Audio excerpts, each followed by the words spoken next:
Thanks for joining. My name is Michael Goldberg, and I'm the Executive Director of the Veale Institute for Entrepreneurship. I'm also an Associate Professor here at the Business School at Weatherhead, which is where I am right now doing this chat. And I'm really pleased to welcome my friend and former Wharton classmate, Jay Jamison from QuickBase to join us for our entrepreneurship speaker series. Obviously, we're hoping to be able to do this live and in person up at ThinkBox, but given the times that we're in right now, everything is moving remote, and we'll talk about it today.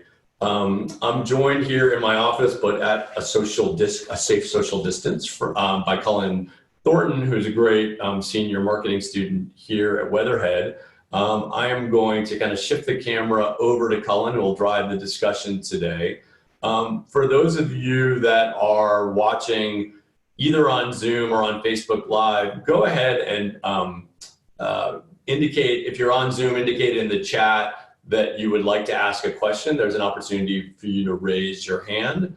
If you're on Facebook, or you can just post your question in the chat, and we'll get to it. Or if you're on Facebook Live, my colleague Doug DiGirolamo is monitoring the Facebook stream, so we can pick up your question that way. And I will turn the camera over to Cullen, who will introduce yourself, and we'll get started with Jay. And again, thank you so much for joining, particularly given this really crazy and different time that we're all going through right now, and look forward to talking. So Cullen, let me turn it over to you, and we will go from there. So hi, as Michael mentioned, I'm Cullen Thornton. I'm a senior finance and marketing student here at Weatherhead. Jay, it's very nice to have you with us today. Oh, it's nice to meet you. I wish we were there in person, but it's great to meet you, Cullen. Thanks very much for having me. Wonderful. So just to kick it off, as we mentioned, feel free to raise your hand or ask questions in the chat throughout our conversation. You guys don't need to wait for a pause, but as we get started, Jay, if you wouldn't mind telling us just a little bit about yourself and about QuickBase. Yeah, sure. So I'm the Chief Product and Technology Officer at QuickBase. QuickBase is a software company. We are a software as a service based application development platform, which basically means we provide a service that you can sign up for on the internet that enables you and people at your company or in your organization to build software-based applications to basically, digitize any workflow or any process that you need for anything that you might want. So basically, we make it very easy for people to build powerful solutions in software to solve any problem that they have or that they want to solve in their business. Wonderful.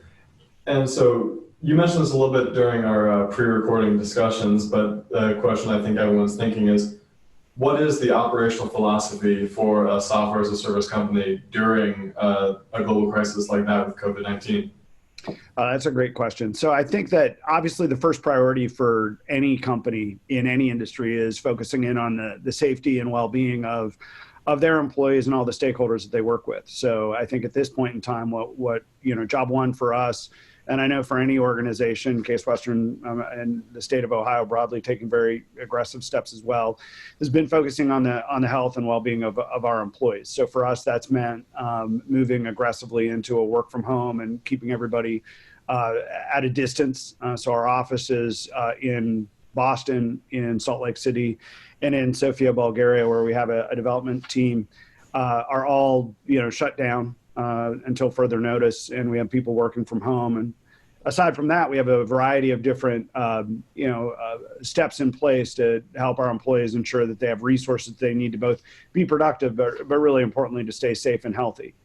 In addition to that, because QuickBase is an application development platform that is highly flexible and very easy for our customers and the organizations that work with us to build applications to track processes or track projects that they're working on.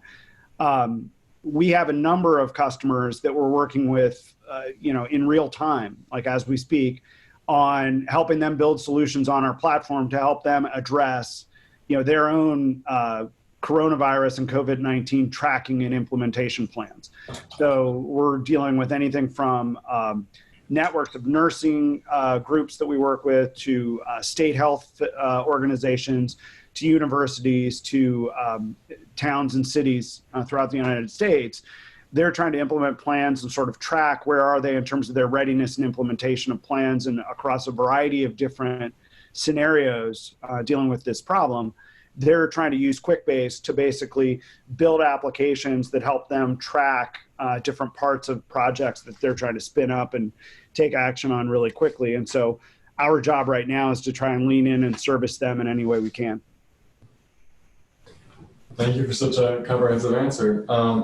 Just as a quick note, it seems we are having some difficulty with the Facebook live stream. So expect we may have some slight delays for technology issues, but looks like we've just resolved them. While we're discussing sort of the philosophies of entrepreneurship and QuickBase philosophies, you mentioned in our early communications sort of how you benefit a great deal from mentorship and how mentorship was integral to your development as an entrepreneur. What are your philosophies surrounding how you best develop either a mentoring or a mentee relationship, and how you can seek out individuals who can mentor you? Yeah, sure. So I think that I've been very benefited by having a strong group of mentors, friends, contacts who have been great sounding boards throughout my development of my career. And I highly encourage that for anyone. I think one of the big benefits of seeking out mentors and a group of people that can be trusted advisors over a long period of time is to really help build a discipline and a philosophy around long-term career management. And I think mentors are just one really important tactic to help with that. Too often, I find that, or when I'm talking to individuals about career and career management, often it's very easy to get lost in the very tactical, the very sort of here and now of, I'm not really sure about the boss I'm working for. I'm not really sure about this specific role or whatever it might be, whatever's right in front of you. And I think one of the things that's very important in terms of building a career is trying to really think about it long term. It's really not about so much what's happening this week, this month, this quarter. It really is about, over the course of, many quarters and many years, are you building a set of experiences that are helping you create more value and impact to your organization? Are you learning new skills?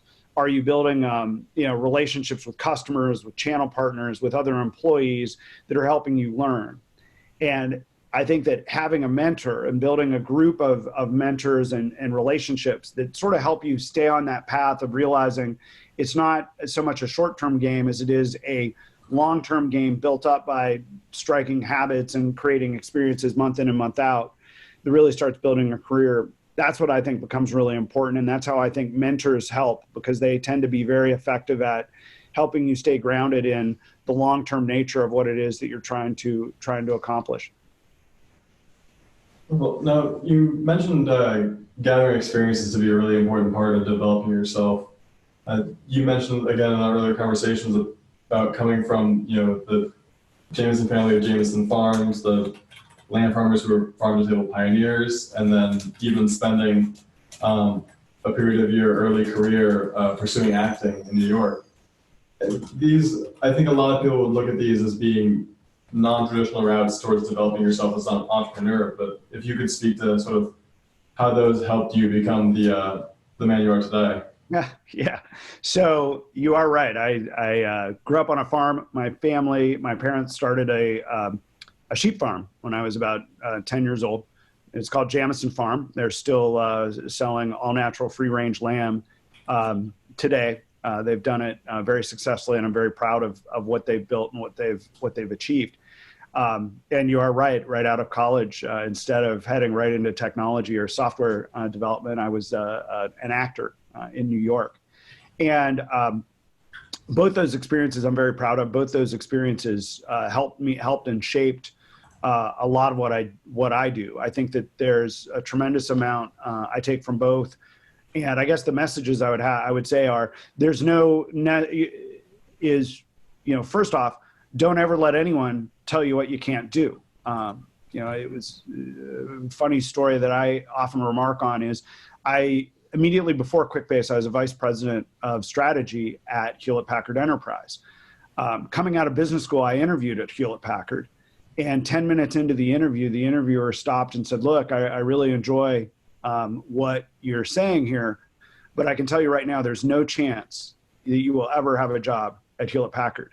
And then, years later, there I was, very successfully employed there. And I always thought it was the message there is don't ever let anyone tell you what you can't do. And, from any experience, I would also say, whether it's acting, which has very little to do with software, you can learn, you can find and build and craft skills that help you in your business career. So in regards to what I learned in theater, for example, a lot of what I learned from theater and performing and acting is how to craft a narrative, how to craft a story, how to present, how to think about my collaboration skills, my ability to work with other people, very much built through those experiences. Growing up on a farm teaches you a lot about working hard, about resilience, about focusing on controlling the stuff you can control and not worrying about the stuff you can't.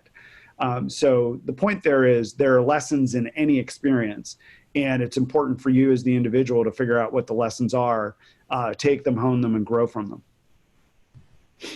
See, and you mentioned working with people as being a really influential part of your working dynamic. With QuickBase being one of the portfolio companies of Vista Equity Partners, and from an entrepreneurial perspective, how does having does equity backing change the way that you approach the day-to-day of the business or the overall long-term goals? That's a great question. So Vista Equity Partners is an industry leader in the private equity space focused on software. If you took all of Vista Equity Partners companies that they own in their portfolio and you combine them into one entity, you would have a company that would be the fourth largest software company in the world, as large on par with like Salesforce.com. What is fantastic about working with them is really two things. One, because they have 60 companies in their portfolio, all in the enterprise software as a service space, you have 60 other resources available to you to gain insight, advice, perspective on how do they think about things like big data or machine learning or artificial intelligence. And to have those resources available to you with other practitioners is, I think, really excellent. A second thing that I think is really valuable with Vista Equity Partners ownership and partnership with us is they're very long-term focused, particularly for a private equity firm. So I feel as though, I joined QuickBase because I thought we have the opportunity with what we do to create a market-leading company. I think the value proposition that we deliver in terms of helping companies innovate by perfecting the unique processes that make their business and their organizations unique is a really powerful one, especially in this day and age in software and in technology. And I think Vista is a great partner to work with on that because they share the ambitions that I have in terms of making QuickBase the market leader that I think it can become. So before I get to one more question from Colin, I'm going to pop in. I see a number of you guys in the chat. I'll let Colin do. Well, Colin's leading this, but I'll say, Colin, one more question from Colin, and then let's go out to Zoom. So I'd love to see you. Just indicate if you're up for asking a question by raising your hand or letting me know. But over to Colin. I think it's the perfect time. And while you ask this, Colin, I'm going to go. The lights in my hotel room just went out, so I'm going to turn them back on. I feel like I'm in a dark room. All right, sounds good. So I'm scanning the list here. Who would like to ask a question? Or I could do it like I really do in class and just like cold call on someone. Are we getting anything on the Facebook? Who would like to ask a question as Jay turns his lights back on? Yeah, it's so funny. Let me just do my. All right, Queenie Tang, I see you out there. There's nowhere to hide in the Zoom chat. Anybody like to ask a question? Tim, Queenie, Chuck, have you unmuted yourself if you want to ask a question?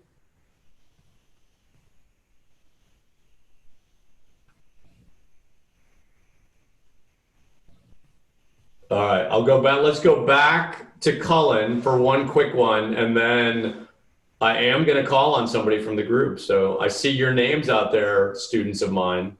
Get ready. Back to Cullen. Well, so Jay, you mentioned a bit about the philosophy shifting amidst the global crisis right now for QuickBase internally. But you also mentioned there's this increased demand from both existing clients and new clients. How is the software as a service landscape as a whole shifting, and how is QuickBase adapting to that increased and changed demand? Well, I think it's pretty real time. I think we're trying to adapt minute by minute in a real sense. I think from a internal continuity standpoint, we've had very, very little. It's been very consistent. You know, we have teams that work remotely and are very comfortable with a work from home style of workflow. So, we just today, for example, I was just reviewing some new software some new capabilities that we've just shipped into early access that, I was working on this morning and sending a bunch of feedback on. So that's always exciting to see new innovation coming out. We're tracking, how is the platform performing under load and under scale and all the sorts of stuff that we do every day to keep the lights on and keep our service running is absolutely unchanged and just sort of business as usual, if you will, as much as possible. What we're really focused in on is how do we best adapt to, serve our customers. That to me is they're the ones that are going to be, in urgent need of being able to adapt, whether it's trying to figure out, how is their supply chain changing? What are new requirements they have to ensure that their employees are safe?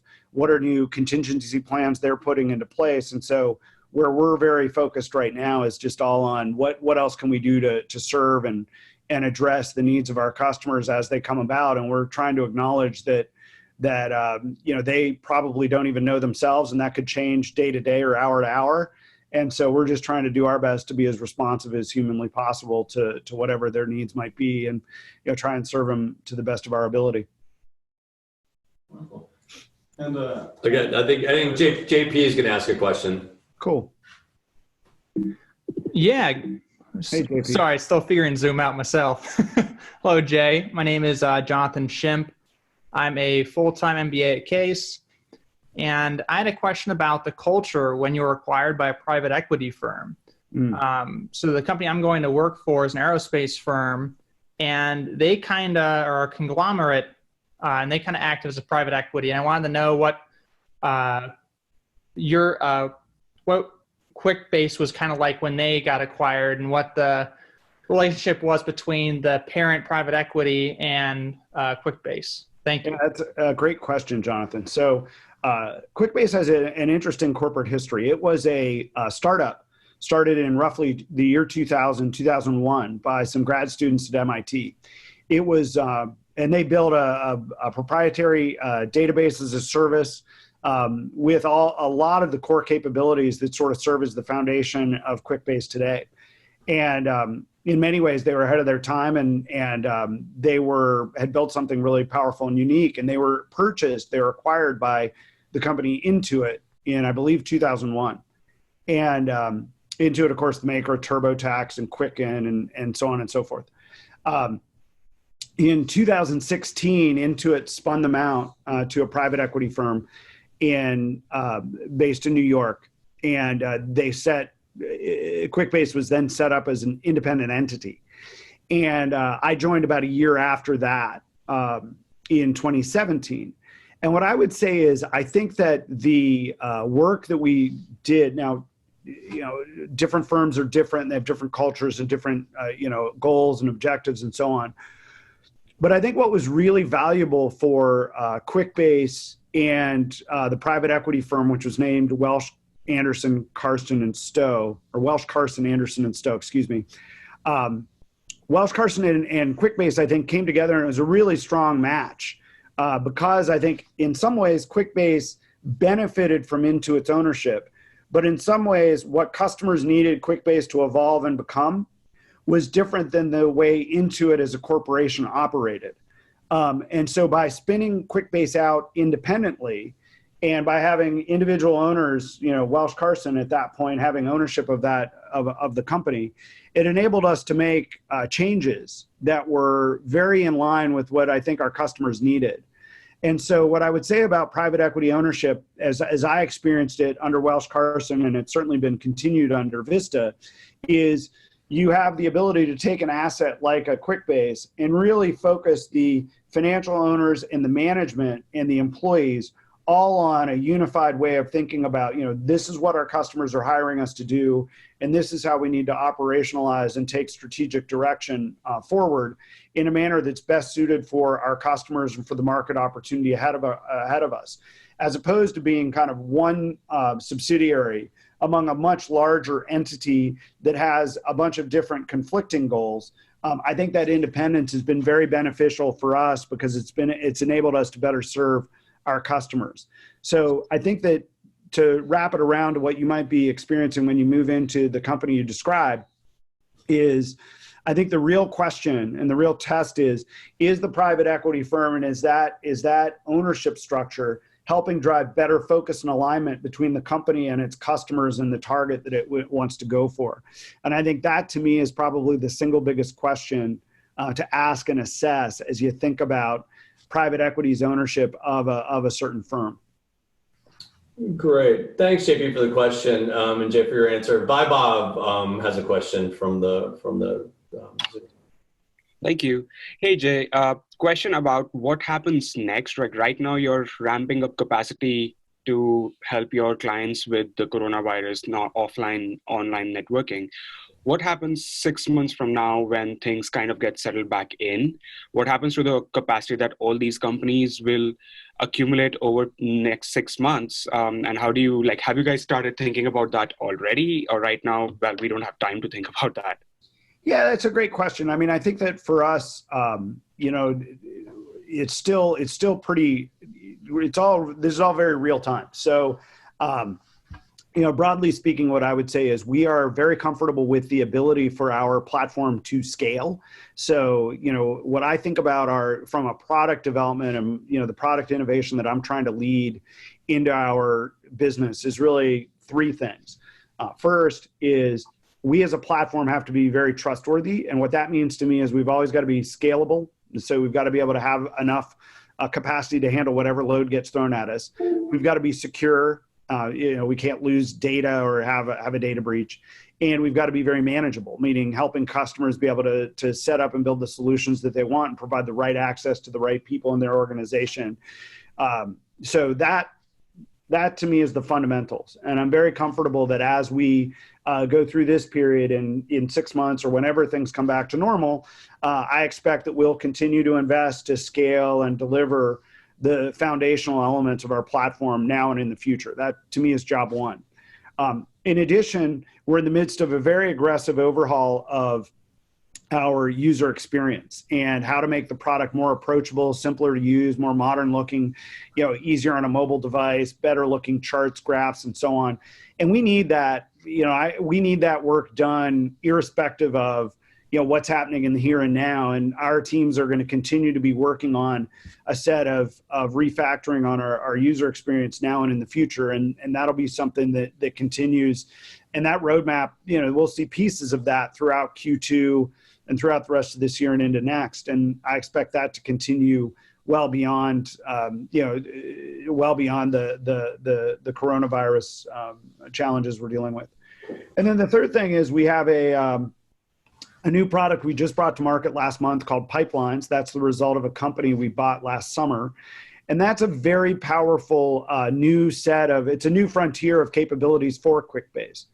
So, to be software oriented for just a minute, if QuickBase is a database oriented platform today, what Pipelines, which is the new capability we just launched last month, makes available is it makes it very easy to robustly connect QuickBase to other applications that enterprises have, whether that's ServiceNow, Salesforce, SQL, Oracle, SAP, and so on.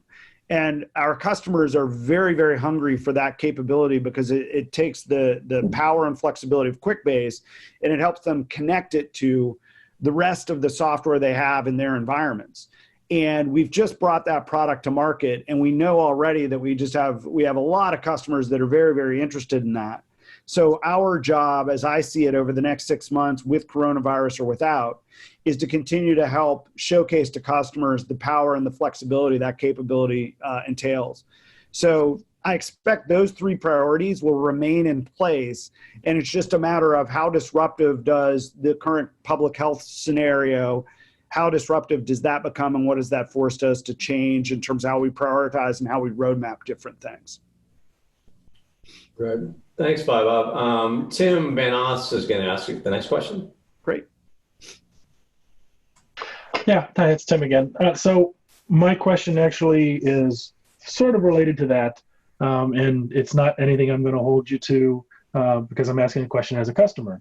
Yep. So if we are going to ramp up any more capabilities, add apps and bring anything online, and we're going to start increasing our usage, the thoughts that will be required of all of the vendors that are out there offering a lot of help right now is how are you going to make it attractive for them to keep using your platform afterward?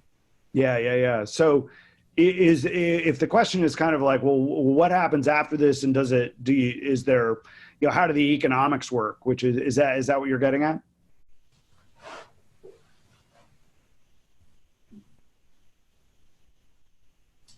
Oh, excuse me. I think the question was, I think what you were asking, Tim, you might have gone on mute, was kind of like, well, what happens if I start using these capabilities and then, we don't need them anymore?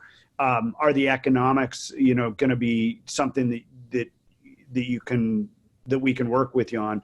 And I would say in that regard, I look at I certainly think that from our senior leaders down, we understand it's an interesting and unique time. And, job one is working with customers to serve them. And I think that we have, as a software as a service-based company, we aspire to be very flexible with our customers around how the licensing and the fees work. So if there's something I can do for you guys as you work with us now or in the future, I'm always, very wide open to figuring out how can we best serve you and deliver, a fair and reasonable business proposition that works for you and works for us. Great. Thanks, Jay. Matt's going to ask the next question. Hey, Jay. Thanks for, with everything going on, hosting this session, and Michael and team as well. Really appreciate it. This actually goes back to a couple questions ago. You were talking a little bit about your roadmap, go to market. I think you mentioned a product called, I think it was Pipeline. Yep. How are you looking, one of the things that's interesting to me, and it really looks at any new product, new entrepreneurial launch, but it really looks into a mature business as well in terms of getting out in front of your customers' needs, right? I'm thinking really more 2 to 3 years in advance, right? Sort of next gen, staying ahead of the market. What are the problems they're trying to solve for longer term? And we've obviously done the obvious NPS, customer satisfaction surveys, direct engagement, understanding, how they're operating, how they're using our products. Yeah. But is there anything else you're doing to look that far out in the future to both stay ahead of the competition as well as solve those needs for the customer? Yeah, it's a really great question, Matt. I would say that one of the things that I'm in the midst of right now is we're doing a series of, myself and a group of stakeholders throughout the company are doing a set of what I think of as visioneering exercises. And what I expect the outcome of that to be is, there's a set of brainstorms, a set of really deep thinking about, where do we think the trends of business and the needs of business are going to evolve over time. And I have some ideas and themes on that, some themes on things like, for example, the idea that, incremental improvement, sort of the idea of continuous improvement within an organization tends to be something that's a pretty centralized function today. I expect that to be much more decentralized in the future. I expect that every company, every team is going to be thinking about what is it that I can do to get better every day. That's just one example. I expect teams, as a second theme that I expect to continue on, are things like I expect teams to be much more boundaryless than they are today. So, we see this in our business, that when we have groups of people coming together, not just a sales team to figure out how they might go sell, but when you pull together finance and marketing and sales and support and customer success and product, and that team figures out how to sell, it turns out that those teams tend to have a lot more traction with customers, because you have a more kind of ideas at the table and a more integrated approach in terms of what you deliver to customers. So we're in this process of going through a set of thinking about how do we think the big macro themes of what business, the areas of business that we have an impact today, how are those going to evolve? We help incremental improvement, and we help with teams working better together. Those are two areas. And so we think about how that might get better in the future, or how that might need to get better in the future. And that starts to inform, us brainstorming then, how might we think about a demo of what our product would look like in 3 to 5 years that would be really sort of, moving the state of the art of what we can do forward in a nonlinear and really impactful way. Now, I think that's a really important set of work for us to do. And I expect that at our next big customer event, I would aspire to be able to have some of that demoware to show, if you will. But I think it's also important, the counter to that is, however, that I also think it's very important to not get over-rotated towards, hey, I've got to have this 3-year vision that we don't know how to achieve. I think it's very important to be able to say, look, I've got a 3-year vision that's aspirational, and we kind of understand what that might be. But at the same time, it's very important to continue to stay focused on customers and delivering incremental value on a month in, month out basis, because, as a SaaS platform, customers really are subscribers. They have the ability to sort of turn you off at any time. And so in that regard, you have demand to be able to continue to showcase to customers that you can innovate on a monthly and quarterly basis.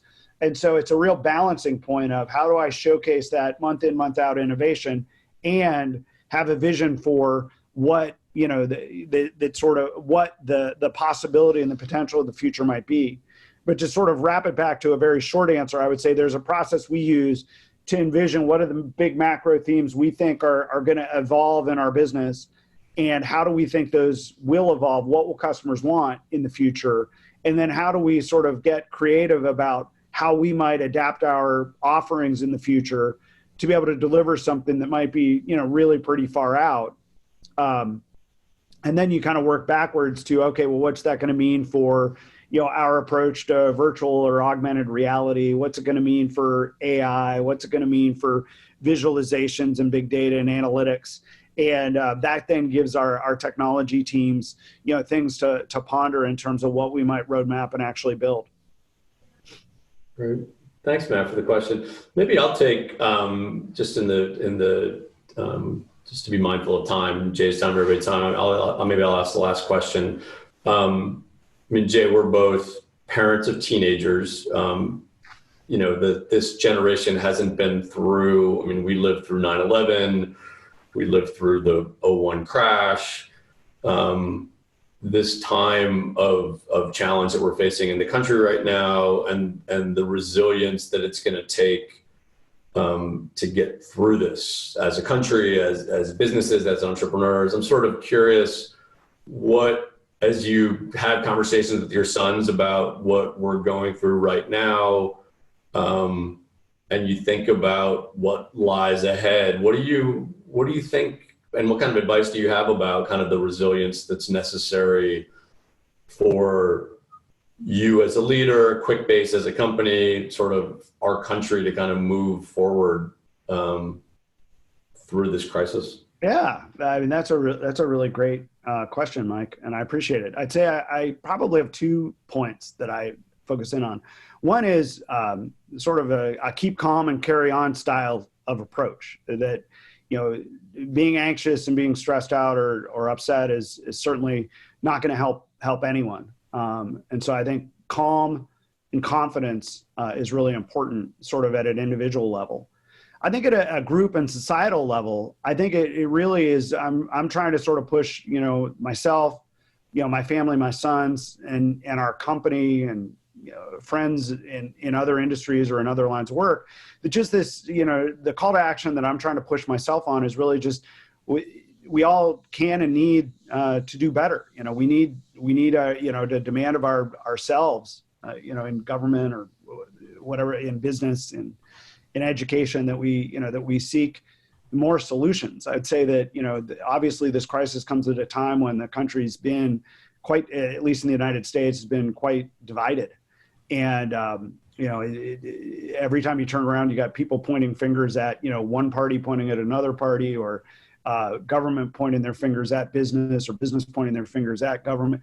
And the point is, it's like blame is not really useful right now. What's useful right now is us all kind of finding ways to come together and find and build better solutions to anything. And so I take that very seriously as a business leader around, what is it that I can do to help my customers, but also set a better example as a leader? How can I better impact, society? And I kind of think about that sort of writ large is kind of what I hope that we can all take from this. And that's kind of the spirit of the message that I try to leave with my kids and with my family. Great. We'll do one last quick question. My colleague, Ellen Van Oosten, is on from our organizational behavior department. Ellen, do you want to jump in?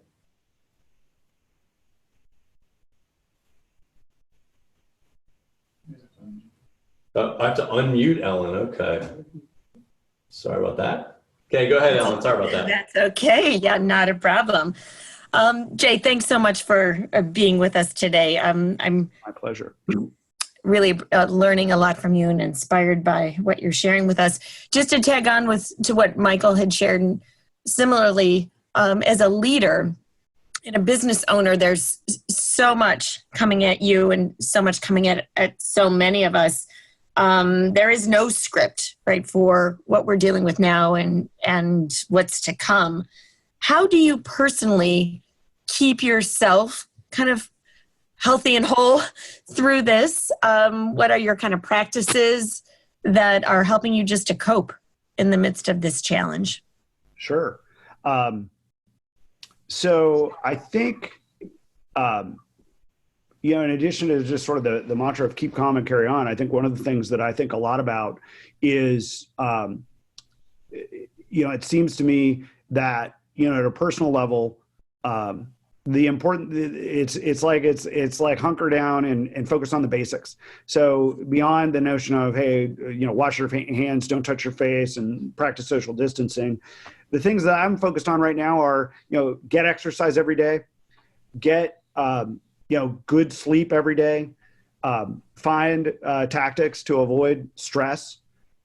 These are things that are, it not just helps you keep calm, but, they're generally proven as evidence that helps your immune system. They boost your immune system. And so at just the most basic level, at a very kind of selfish and personal diagnostics point of view, it really is this idea of how can I do things to help keep myself healthy? And it turns out that sort of keeps, those things that keep you physically healthy also tend to have good benefits in terms of my mental health and stress levels.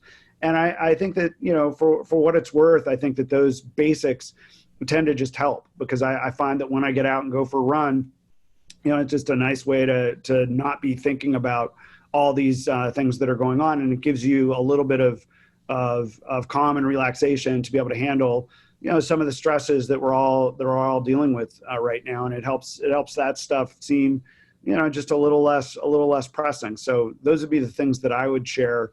But obviously mileage may vary, and I'm sure other people have great tactics and techniques they're using as well.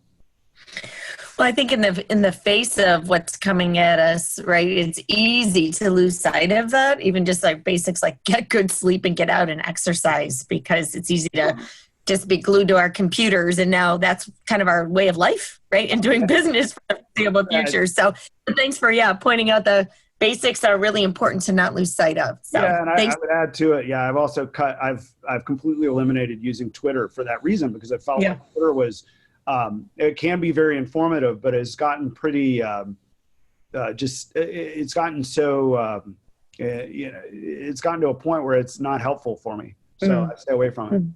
Mm-hmm. That's wise. And others may choose to adopt that as well. Well, this is great, Jay. I want to be mindful of your time. I know you've got to get back on the road and head back to Boston with your family. I really want to thank Colin for joining. Having students moderate and lead these sessions is a real core to what we're trying to do. For those on the call, thank you for joining. As I mentioned in the beginning, we're going to really try to ramp up our programming during this period, and hopefully you're on kind of our email and Facebook and other mediums. We're most likely to be back and check for announcements on Thursday at 1 o'clock with two entrepreneurs that are working in the social entrepreneurship space. So sort of details to come. We're just looking for confirmations. And again, Jay, thank you so much for sharing with us. It's exciting to see your career journey from I was joking with Jay over the weekend that the two least prepared students in our entire Wharton MBA cohort of 800 were this guy who was an actor in New York before coming to Wharton, that would be Jay, and the guy who ran voter education programs in South Africa before coming to Wharton, that'd be me. So here we are 20 years later doing different things, but it's great to reconnect. And I've loved watching your career journey and what you've been doing. And thank you for taking the time. Thanks, Mike. I really appreciate you having me, and I wish you all the very best. I've enjoyed myself tremendously. And if I can be of help to any of you at any time, please feel free to reach out. I've had a delightful time, and I'm thrilled to have the chance to share, whatever perspective I've got with you. I wish you all the very best in these challenging times, and I hope to talk to you again soon, ideally in person. Great. We'll look forward to having you back. Thanks, everybody. Have Thanks, a great everybody. day. See ya. Bye-bye.